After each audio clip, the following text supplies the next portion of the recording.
Agora a gente vai ouvir o presidente do Instituto Fórum Permanente São Francisco, Euler de Carvalho Cruz, agradecer pela presença.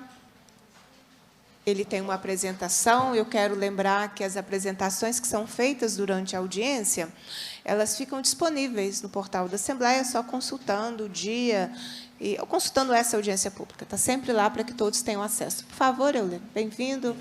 Sempre um prazer recebê-lo. Você que já é um parceiro, né, das lutas que a gente faz aqui na Assembleia. Muito obrigado, deputada Beatriz. Na sua pessoa, cumprimento os deputados da mesa, a todos os presentes, aqueles que vieram, né, para nos apoiar, para nos escutar, para participar desse debate importantíssimo. Quando o Fórum Permanente São Francisco tomou conhecimento do decreto publicado, como sempre fazemos em outras ocasiões, coisas similares, nós começamos a estudá-lo de uma maneira mais profunda. O objetivo nosso é contribuir com um entendimento técnico, jurídico, mais detalhado, mais preciso, e apresentar a nossa opinião, o nosso entendimento para o debate. Nós não queremos e não nos julgamos, né, donos da verdade. Ninguém é dono da verdade. Ninguém sabe tudo. Mas todos nós temos algo a contribuir, temos algo para escutar. E o objetivo desse encontro nosso aqui é exatamente isso. Todos nós estamos interessados no melhor para o nosso Estado, para o nosso país, para as nossas famílias. Todos nós temos família, temos filhos, assim como aqueles que perderam seus entes queridos lá em Brumadinho. E sempre que eu falo disso, eu fico emocionado, porque minha esposa é do Córrego do Feijão. E ela perdeu, nós perdemos parentes, amigos, e de uma forma que é difícil de falar. Isso pode acontecer com qualquer um de nós. Então, é nesse contexto que eu vou fazer essa apresentação, do entendimento que nós tivemos, colocar na mesa para o debate, né, e algumas questões. Fizemos um documento, mais de 40 páginas, estudando detalhadamente, com participação de engenheiros, de advogados, de pessoas da área de estudos sociais. E esse documento está à disposição de todos aí para uma análise, contribuição, comentário, e sempre que necessário nós vamos corrigir, né, e vamos melhorar o documento. Bom, para começar, eu acho que o mais importante, né, é a gente situar o contexto, que é da Lei Mar de Lama Nunca Mais, em que, no seu artigo 7º, inciso 1º, a linha B, e depois no inciso 3º, a linha B também, diz que, para obter a licença prévia e a licença de operação, o empreendedor tem que apresentar uma proposta de caução ambiental estabelecida em regulamento, que esse decreto, agora, 5 anos depois, né, saiu para regular, com o propósito, e é muito importante a gente entender cada palavra, ele tem que garantir, é uma garantia, como se fosse um seguro, a recuperação, recuperar aquilo que foi perdido. E a gente sabe que, muitas vezes, não tem jeito de recuperar uma morte, um rio que morreu, né? Mas é garantir a recuperação socioambiental. Apesar da caução chamar caução ambiental, ela tem que dar uma garantia da recuperação da sociedade e do meio ambiente.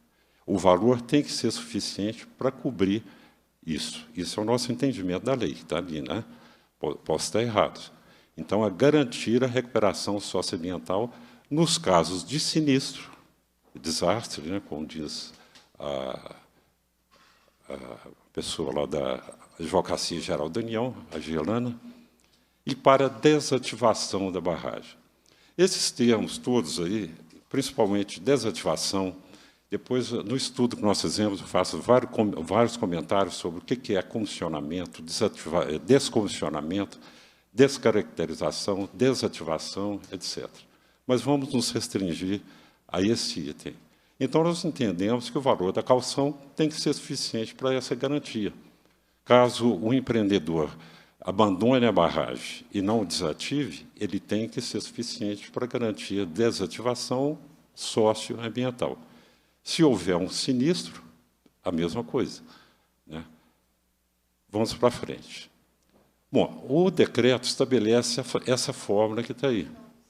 Então, a fórmula está no anexo 1, que o valor da caução é a área da barragem, a área do reservatório da barragem, medida até a soleira do vertedouro, né, da barragem, que é onde que é a parte útil, vamos dizer, de armazenamento, aquela área ali, que tem que ser medida com precisão, porque, como são valores grandes, se errar um pouquinho na área, o valor também varia muito.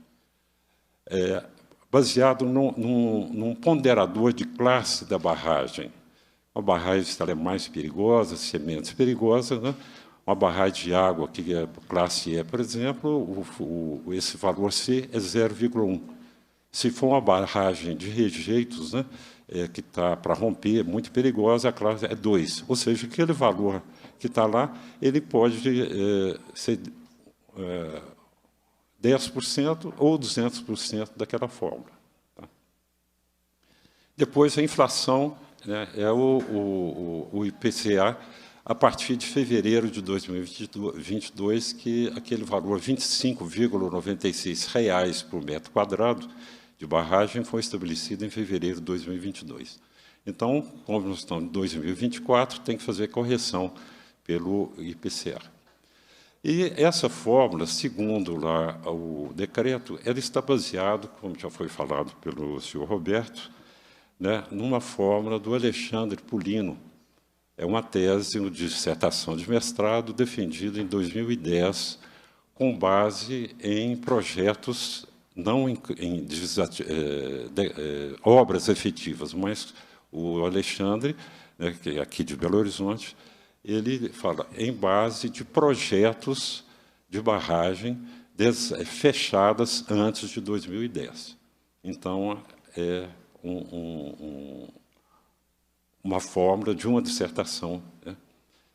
E uma coisa mais importante que aparece aí, né, é lá naquela asterisco que está lá embaixo, ó, custos estimados de projeto de descaracterização de barragem. Ou seja, essa fórmula ela se aplicaria à descaracterização de barragem, e não a sinistro, e não a desativação. A fórmula, o próprio decreto escreve lá, serve para descaracterização, custo, o projeto de descaracterização. Então, o decreto fala que o valor é para projeto de descaracterização, e não para sinistro, nem para desativação, e muito menos para a recuperação socioambiental. Esse é o nosso entendimento. A leitura está ali, a palavra descaracterização. Vamos partir para um exemplo, né? Primeiro exemplo, vamos pegar a área da barragem de Fundão, lá em Mariana. A área do reservatório é 1.098.000 metros quadrados. O fator de ponderação, uma barragem perigosa, 2. Aplicando o IPCA, deu 10%. Resultado, o valor da caução, se tivesse sido depositado naquela época, lá antes, seria de 62.787.000. A AGU, agora em 10 de fevereiro, está propondo, né, em uma briga grande, que esse valor seja de 126 bilhões. E o empreendedor está propondo, se não me engano, 49, né? Ou seja, a própria AGU está estimando 126 bilhões e a caução está com 62, 63. Ou seja, o valor calculado da caução é 2.006 vezes menor do que aquele que foi estimado pela AGU. Isso para a recuperação socioambiental, né, que deveria ser feita em Mariana. Bom, o exemplo 2, vamos passar para Brumadinho. A área era 249.500 metros quadrados. Aplicando a fórmula, dá 14.259.000, etc. O acordo judicial de 2021, 4 de fevereiro de 2021, que foi assinado pelo governo, com desconto já falado aí de 17 bilhões, foi de 37,689 bilhões. Isso foi efetivamente assinado e implementado.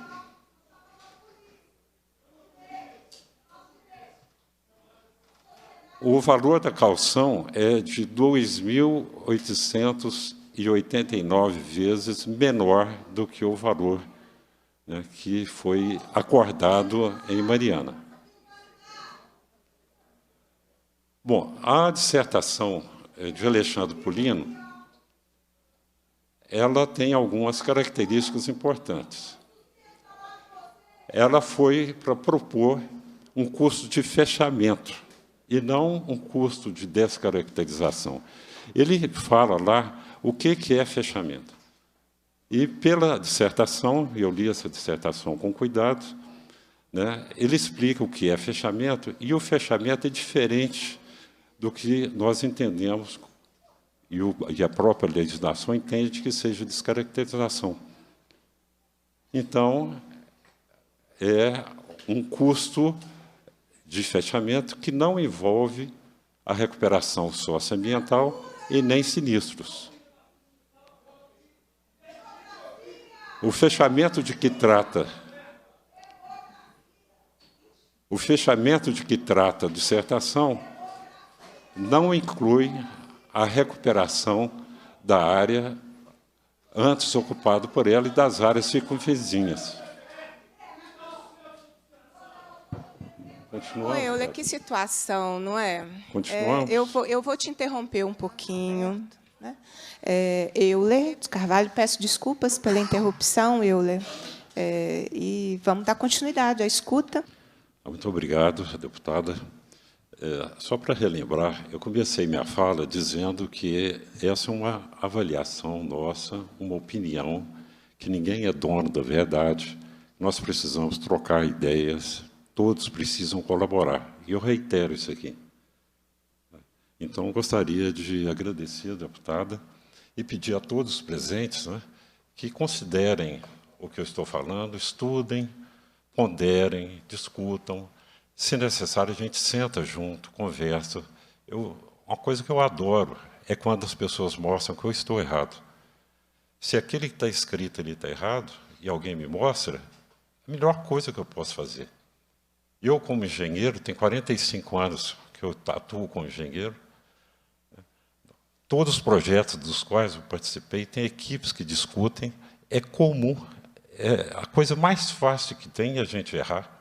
Erro é a coisa mais fácil que tem de se fazer. Acertar é difícil. Então, isso que eu estou falando ali pode estar errado, gente. Vamos conversar. Por isso é que eu estou apresentando, para pedir a vocês a opinião de vocês sobre o que eu estou fazendo. Então, por exemplo, eu escrevi ali, o autor, quando eu li a tese, né, a dissertação, ele não informa, ele fala assim, eu não posso informar o nome das barragens, porque isso é um segredo. Eu consegui os valores, as pessoas que me passaram os valores pediram para não colocar o nome. Então, a gente não sabe se aquelas barragens que ele considerou para estudar o fechamento são similares às barragens que vão ser descaracterizadas, vão ser desativadas. Lá não tem, ele não falou quais barragens são. Pode ser barragem pequenininha, pode ser imensa, a gente não sabe, é uma falha, mas ele avisou isso no trabalho dele, né? Ele ainda escreveu lá, existe ainda uma série de aspectos sociais relacionados ao fechamento, como, por exemplo, as questões de uso futuro da área, impactos socioeconômicos do fechamento, que não vão ser tratados no presente trabalho. Ou seja, aquela fórmula não trata de custos socioeconômicos, não trata de uso futuro, ele avisa isso.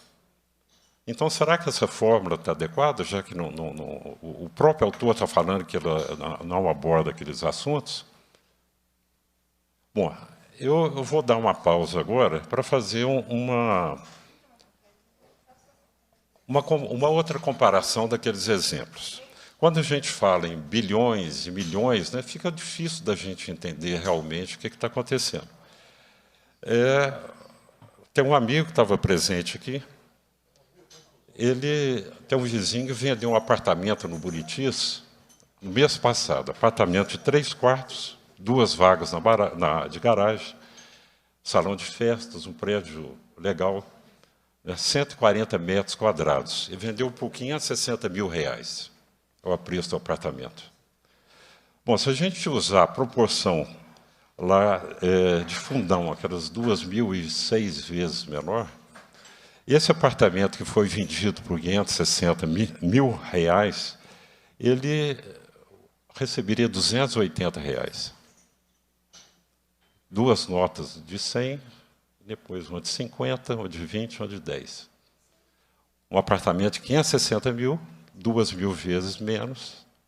Então, será que com R$280 eu conseguiria fazer a recuperação socioambiental do apartamento dele? Se a gente considerar, agora Fundão, o cálculo foi feito com a estimativa da EGU. Agora vamos pegar o que realmente teve do acordo de Brumadinho, os 37 bilhões, né? Dá 2.889 vezes menos. Então, aquele apartamento de 560 mil, pode ser de qualquer um de nós aqui, ele seria pago R$194. É muito longe. Se fosse 50%, né? Bom, continuando, outras considerações do autor do trabalho dele, lá está escrito, está entre aspas ali. Considera-se que a principal deficiência do presente trabalho foi a utilização de custos baseados em projeto de fechamento, ao invés dos custos reais. Quer dizer, ele pegou só o custo de projeto, de barragens que a gente não conhece. Custos reais efetivamente gastos em obras de fechamento. Esse fato deriva principalmente da dificuldade de obtenção desse tipo de dado, que tem caráter estratégico, sigiloso, geralmente não é publicado. Ou seja, os dados que ele usou são dados estimados de projeto que a gente não sabe de qual barragem. Além disso, no Brasil, são escassos os exemplos de minas que foram fechadas de acordo com o plano de fechamento adequado. Isso lá de 2010. Quer dizer, mesmo se ele soubesse, aquilo não foi um fechamento adequado. E é um custo de um projeto, e vai, né? Mas o outro item que ele coloca, entre aspas, o objetivo maior dessa dissertação é fornecer uma ordem de grandeza dos custos de fechamento que possa ser utilizada quando ainda não se dispõe de um projeto de fechamento. Então, era uma ordem de grandeza quando você começa a estudar, e não para um decreto de coisa que já existe. Então, esse tipo de estimativa, ele tem que ser desconsiderado quando a gente realmente já sabe qual barragem que está tratando. Tem várias barragens que estão sendo descomissionadas. A gente sabe o tamanho, sabe o volume, sabe o problema. Pode contratar uma firma de engenharia, fazer todos os custos de descaracterização daquilo ali, estimar o valor, né? E não com base numa fórmula de 2010. Nós temos projetos de novas barragens que estão sendo executidos. Vamos pegar esses projetos atuais e ver quanto que custa descomissionar isso. Socioambiental, são tantas pessoas que moram ali, tantas casas, tem que fazer essa conta, né? Os próprios empreendedores podem pagar empresas idôneas, depois a própria Secretaria de Meio Ambiente, Secretaria de Desenvolvimento Econômico, vai lá e verifica se esse valor está correto ou não. Mas uma fórmula, bom, eu não vou continuar, né? Esse ponto também é muito importante, tá? É um dos pontos mais importantes. O decreto pegou lá aquele valor de R$ 25,96, né? Que é, na introdução da tese, no abstract, ele já fala, ó, esse número 25,96, se aplica a rejeitos inertes. Por exemplo, rejeito de minério de ferro, que vamos supor que não tem nenhum rejeito tóxico. Aquela fórmula se aplica aquilo. O melhor índice de estimativa de custo obtido para a barragem de contenção de rejeitos sulfetados, está na tese, foi de R$ 91, ou seja, continuando a ler, o custo de 5 a 9 vezes mais altos do que de rejeitos inertes. Ou seja, o decreto pegou um número, que é o 25, e esqueceu que, no mesmo lugar, 3 linhas abaixo de onde está escrito 25, está falando um número de 97. Por que o decreto falou, no caso de rejeitos inertes, é 25, no caso de rejeitos sulfetados, é 97. Então, o decreto tinha que ser eticamente correto. Tinha que ser moralmente correto, tinha que ser honesto. Já que nós estamos pegando essa tese, vamos pegar as duas formas, pegar do rejeito sulfetado e pegar o outro. Um é 9 vezes mais do que o outro. Em média, talvez seja 7 vezes. Mas pegou só a fórmula menor. Tá? Continuando a comparação. Né? Então, vamos pegar aquele número de 9 vezes. Vamos supor que aquele apartamento do Buritis, o proprietário era meio doido e resolveu colocar todos os metais de ouro, os metais dos banheiros. O piso é de mogno. E tem lá, vai vender um apartamento mobiliado, totalmente com quadro do Modigliani, do Portinari. O apartamento dele vale 5.040.000, que é 9 vezes mais do que eles 560 mil, porque tem todas essas coisas, né? Tem ouro, tem tudo. Mas, se for pegar a proporção do decreto, ele vai receber os R$ 194. Quer dizer, tanto o apartamento de 560 mil quanto o de 5 milhões é R$ 194. Por quê? Porque é por metro quadrado. Os dois apartamentos têm 140 metros quadrados. Então, essa comparação eu trago aqui só para a gente ver do que a gente está falando. É muita discrepância, muita distância. Né? E isso precisa ser justificado, precisa ser corrigido. Né? A gente tem que ter ideia do que é que a gente vai conseguir fazer dentro de todo o contexto que nós temos, econômico, político, ambiental, mas que possa atender à lei. Estou terminando. Um outro item que o próprio autor coloca lá, ele diz o seguinte, que, antes disso, quando a gente fala de rejeito sulfetado, são rejeitos que têm ácido sulfúrico. Por exemplo, no caso das barragens da Kinross, lá em Paracatu. São as maiores barragens do Brasil. São quase 700 milhões de metros cúbicos. Tem ácido sulfúrico. Então, o preço lá para Paracatu tinha que ser de 5 a 9 vezes maior pela fórmula. Mas, na verdade, pode ser mais. Por quê? É o que está escrito aí. Ó. Além da drenagem ácida, que é sulfetado, que é 9 vezes mais, existem ainda outros impactos relacionados a características químicas dos resíduos de mineração. Isso o autor fala na tese dele, ele foi muito honesto de falar. Porém, esses resíduos químicos não estão e não serão tratados no presente trabalho. Esses impactos podem decorrer tanto da natureza mineralógica dos resíduos, como no caso de rejeitos de minerais radioativos, quanto de processo de beneficiamento, como, por exemplo, bauxita e hidrometalurgia do ouro. O que esse autor está falando? Olha, essa fórmula aqui, eu apresentei duas fórmulas. Uma, rejeito inerte, outra fórmula é de ácido sulfúrico, sulfetado. Agora, radioativo pode ser muito mais caro. Se tivesse cianeto, arsênio, mercúrio, muito mais. E tem barragens que tem isso. A Beatriz falou aqui da Mundo Mineração, aliás, a deputada Bela. Então, ou seja, o próprio autor da dissertação, ele coloca uma série de limites que foram esquecidos pelo projeto, pelo decreto. Tá? Então, finalmente, né, as exigências do arcabouço legal, para nos dizer técnico, né, em cujo âmbito foram realizados os fechamentos contemplados no estudo de Alexandre Pulino, e, portanto, os custos desses fechamentos, representados, né, pelas fórmulas de cálculo adotadas no decreto, todo esse arcabouço legal, tudo, era significativamente inferior às atuais exigências, as quais incluem, entre outros pontos, um cenário bem mais complexo de desativação, que inclui também recuperação socioambiental, etc. Isso não tinha sido considerado no trabalho do Alexandre.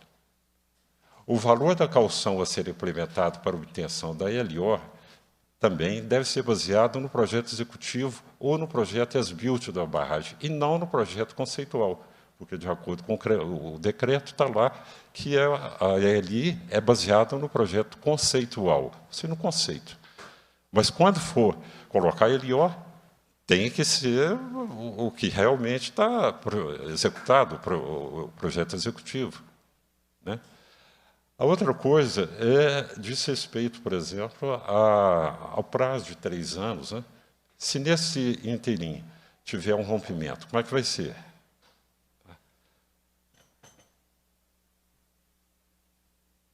Para se manterem íntegras, ou, no mínimo, seguras barragens, diques, SAMPs, pilhas, etc., né? Eu não estou enxergando direito aqui, que eu estou com uma dificuldade de visão. Remanescentes da desativação ou descaracterização, elas precisam de manutenção permanente. Isso é um outro item importantíssimo. Ou seja, a barragem tem várias barragens que não estão sendo totalmente desmontadas. Vão ficar lá, por exemplo, até o nível do dique de partida. Isso não quer dizer que o processo está finalizado. Vai continuar, é preciso um monitoramento ad eterno. Enquanto tiver aquela estrutura geológica artificial, vai ser preciso monitoramento. Ainda mais num ambiente que nós estamos agora de aquecimento global, em que as chuvas estão cada vez mais intensas. São chuvas catastróficas, como nós tivemos, por exemplo, em São Paulo, no ano passado, 683 milímetros um dia. Se cair numa barragem dessa aqui, qualquer que seja, mesmo descaracterizada, ela vai embora. Hoje saiu notícia na Globo, saiu notícia em jornais internacionais, os oceanos nunca estiveram tão quentes quanto agora. São 9 meses seguidos de aquecimento de oceano. E quando o oceano aquece, a água evapora, chove mais. Então, tudo aquilo que era decamilenar, que era PMP, hoje não é mais. A chuva é muito mais intensa. Nós temos uma probabilidade de ter desastres muito maiores, né? E esse monitoramento ele precisa continuar. E quem vai pagar? Tem que ter o dinheiro da caução para pagar isso, pelo menos, para os próximos 100, 200, 300 anos. Talvez 1000, né? Bom, basicamente é isso. O estudo que nós fizemos ele tem umas 40 páginas. Deve estar cheio de erro. Eu gostaria muito de pedir a vocês que analisem, que ajudem, que comentem por escrito. A gente vai nas reuniões, nos coloquem, por favor, nos comitês que estão discutindo. Nós queremos participar para construir alguma coisa que seja positiva. Nós queremos colaborar, mas nós queremos que a lei seja cumprida também. E que a sociedade tenha condição de ter aquele dinheiro que garanta a recuperação socioambiental para um caso de sinistro ou desativação da barragem, como está na lei. Muito obrigado. O Euler pediu a palavra. Sim, só um esclarecimento. Roberta, você citou meu nome, a questão de fechamento, né? O que eu falei lá, quando eu citei fechamento, é que, lendo a tese do Alexandre Polino, lendo a dissertação dele, o que ele define como fechamento é algo muito menos do que descaracterização. Se a gente lê com cuidado, lê tudo que ele observou lá, o fechamento do qual ele trata e da fórmula, a fórmula do fechamento que ele usa, é para um fechamento que está muito aquém do que hoje se deve, não só pela legislação, mas também pela experiência que tinha na época e pelo que ele tratou. Ele diz lá o que é fechamento. Não é esse fechamento que a gente está entendendo hoje. Tá? E no trabalho lá que eu fiz, como eu disse, posso estar errado, né? Nós fizemos, comentamos dentro do Fórum São Francisco, né, tem uma análise bem detalhada, tentamos fazer bem detalhado o que significa cada um dos termos. E a conclusão, um dos itens, é que, para o Estado, para a legislação do Estado de Minas Gerais, uma barragem que não atua como barragem, que é o que está definido, e eu não vou entrar em detalhes, mas está no trabalho, posso estar errado, significa tirar todo o material que está lá. Então, tem barragens que estão tirando material, pelo menos até o nível do dique inicial. Mas, pela legislação, né, teria que tirar tudo. Então, por exemplo, a barragem CDS-2 da Anglo Gold, lá em Sabará, eles estão só envelopando, não estão tirando. Então, isso tudo tem que ser discutido. Nós temos que sentar, analisar, pensar, né, e ver a lei. O que está escrito na lei? Então, essa é a coisa que eu gostaria de falar. Muito obrigado.